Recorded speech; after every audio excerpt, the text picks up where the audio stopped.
Angel, kung hindi okay sa'yo, you don't have to do this. Okay lang, Miguel. Kinakabahan lang ako kasi baka mas lalong magalit yung dad mo pag nalaman niya yung tungkol dito. What about my dad? Nagkausap kayo?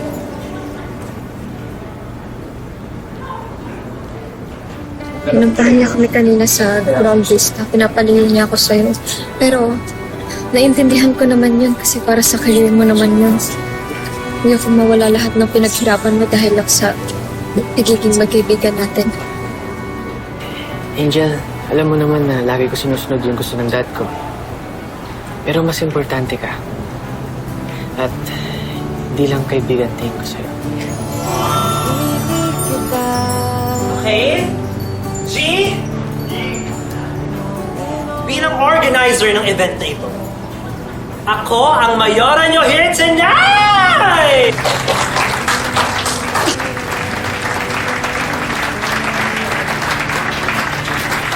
Handa na ba kayong makasal? Let's start the first ceremony.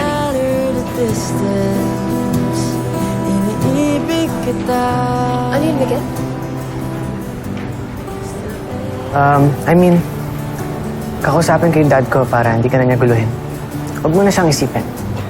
Let's enjoy the night, okay? At deserve mo talaga enjoy itong ball. After sa lahat ng stress na hinaharap mo. Ang tagal naman! Bilisan nyo na! Kaya ba kami nangatan ng bebe ko? Oo nga! Sisimulan niyo ba yan o magkaamok ako dito? Asa ng kasal!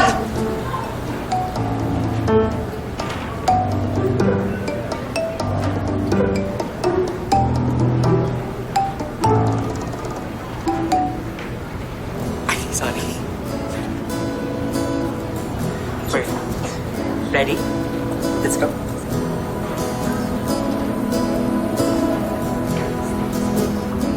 Sa isang islang milyang layo, sa sigaw ng mga tao, nakilala kita at nabago. Miguel, tinatanggap mo ba si Angel bilang wife mo sa gabing ito? Nangangako ka ba na hindi mo siya i-ghost at mamahalin mo siya hanggang matapos itong bridal ball? Ang ngiti mo ang I do, Mayora. sa pagod ko. Hulog ng langit ang iyong pagdating, kaya idadaan sa awit ang aking dalangin, aking anghel. Ikaw naman, Angel. Tinatanggap mo ba si Miguel bilang husband mo sa gabing ito? Nangangako ka bang hindi mo siya ipagpapalit sa iba at kayo lang ang magkasama hanggang matapos itong bridal ball? Opo, Mayora.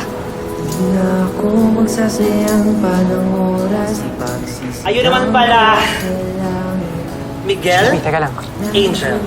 I now pronounce you as... Excuse me. Excuse me, sorry. Angel. Sir, ano problema? Angel, ano kasi? Sobrang sama na ng loob ko, anak. Pero, hindi ko naman kayang magalit kay Serena. Totoo lang.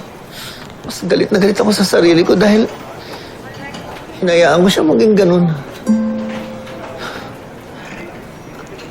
Ba, hindi man lang siya naawa sa akin nung sinabi ko sa kanya may taning na ang buhay ko.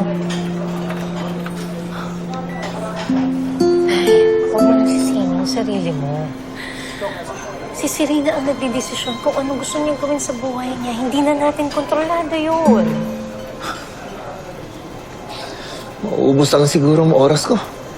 At watak-watak pa rin tayo. Pero, tinangahan ko si Angel para makapunta siya dito sa'yo. Sinusubukan ko nga makausap si Charmaine para makahingi ng balita kay Enrico. Ay, hindi ko pa rin nakakausap hanggang ngayon.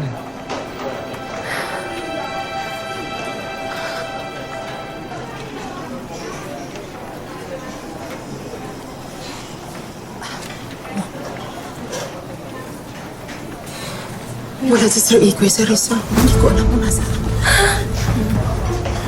Diyos ko, ano nangyari kay Ikoy? Hindi ko maalam. Saan siya pumunta?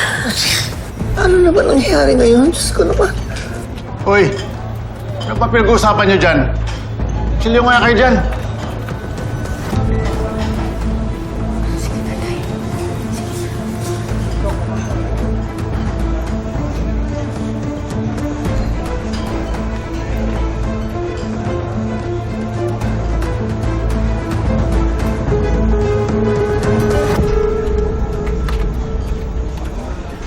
Angel, ano kasi? Sorry kung nagulo ko kayo, ah. Sorry. Pero tumawag si Lolo Sabi. May malaki kayong problema. Ano?